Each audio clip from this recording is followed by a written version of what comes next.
Les petits moteurs essence n'ont plus aucune utilité en 2025. Moi, je te parle alors que j'ai un diesel, mais crois-moi, les voitures essence, surtout si elles ne sont pas hybrides, n'ont plus aucune utilité. Et quand je te parle de moteurs essence, je te parle des petits moteurs, les 3 cylindres, etc.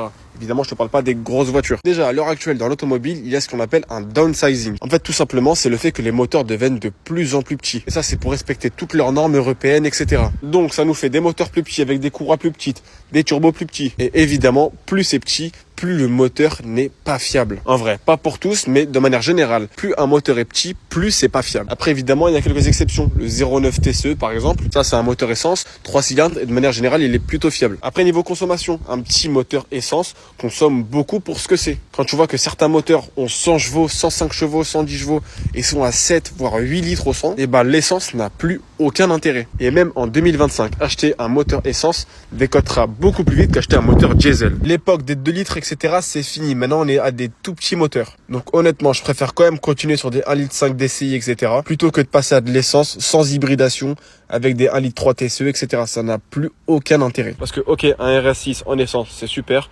Par contre, un Clio 2 en essence, ça n'a aucun intérêt. Et si tu veux plus de conseils de manière générale sur l'automobile, je te laisse t'abonner.